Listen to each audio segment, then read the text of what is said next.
pag-usapan natin kasi yan ang nakita kong problema. Mapag-usapan nga minsan itong style ng gobyerno. If they want something outside of hindi madala ng o kulang o hindi madala ng Congress o kulang yung flow ng sentiments, yung tawag nila ng popular will ng tao, ang nangyayari most of the time ang ginagamit na is not convincing people on the merit. Ito may problema sa ating bayan. O we try to solve it hindi na by mga representative natin sa Congress. Shortcut na yan. Ginagamit nila pera. Ayuda. Pinaparaan sa ayuda. Remember, tandaan ninyo mga Pilipino, kanang ayuda, inyo yan. May, Diyos ko po, walang tao dito sa Pilipinas o milyonaryo man o bilyonaryo na magbigay ng pera baski 1 peso sa inyo.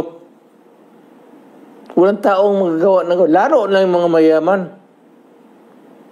Yang binibigay ng mga politiko, milyonaryo man o mahirap, hindi nila pera yan. Pera ninyo. Kaya kung may problema ang bayan, tapos ang issue na sa harap ninyo, you are made to choose in either a referendum or plebiscite, maawa naman kayo sa anak ninyo, future generation. Isipin ninyo yung problema. Yung ibigay ninyo ng pera, kunin ninyo, kay pera ninyo yan. Hindi gago itong nag-imprinta yan sila ng pera, ipamigay. No, it's your money. Ninanakaw nila yan, yung iba. Yung iba naman, kagaya ng Kongreso ngayon, parang nauubos talaga ang pera ng Pilipinas. Parang tubig gastos nila.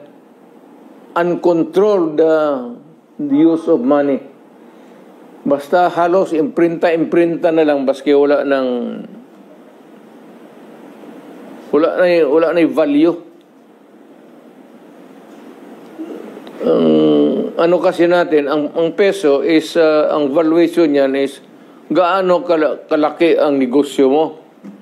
Kung kaya ng negosyo mo sa sari store, yung pera mo na papel, piso, 5 pesos or something. Kung dito ka sa mataas, 10 pesos, 50, 100. Kung dito ka naman sa taas, tag 1,000. Ganun yan. Ganun ang ekonomiya. Kung nandito ng ekonomiya natin, yan lang may ibigay natin. Kasi kung baski na bigyan kayo ng sobra-sobrang pera, yung pera mabibili ninyo, mauubos yan. Kung ganun kakapal, kasi ganun kamahal, yung binibili mo, ganun tama lang sa bibiliin mo. Kasi nagkataas yung presyo eh.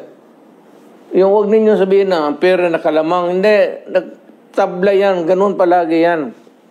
Hindi pwede yung Carne Norte, bababa lang, tapos sa taas yung pera mo na mabibili.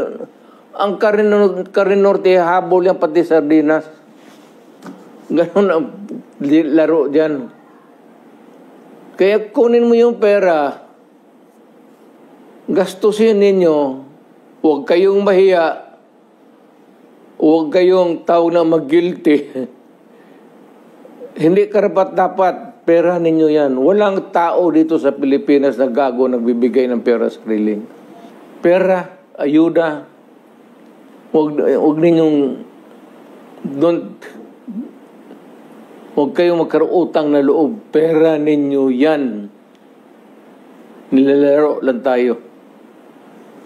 Tanggapin ninyo yan, pera ninyo. Sabihin ninyo, dagdagan pa ninyo. Kasi yung pagod namin pagka-Pilipino, kulang ito. Ika'y nagtatrabaho, laborer ka.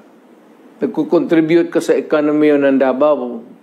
Mga building, someday yung ginamasa mo ng simento, maging building yan. You improve the economy kasi yung mga building yan may mga kwarto-kwarto. So marami magpasok ng magkailangan ng mga kwarto-kwarto, negosyo. Magtayo sila ng mga building ito, kailangan nila ng mga... Ganon ang ano niyan. Ibig sabihin, walang libre dito sa buhay na ito. Pinaghirapan mo yan. Inyo yan. Tanggapin ninyo, inyo yan. Huwag kayong pasalamat. Yan ang mensahe ko para sa Pilipino. Sa mga kaigsunan akong Pilipino, mga kapatid ko, sa lahat na, sa buong bayan ng Pilipinas, Pasko ngayon, somehow, as your former president and a leader of the community, I have to give my yearly marinig man lang ninyo yung ano ko sa what's in my heart. Ang ano ko lang isa na sana maawa ang Diyos at yung ekonomiya natin ay hindi bababa, medyo umaakyat, for us to have the opportunity for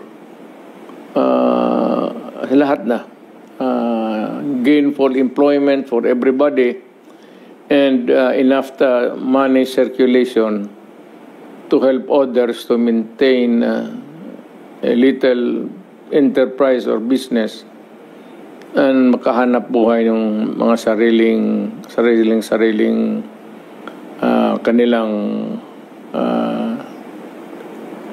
mga negosyo at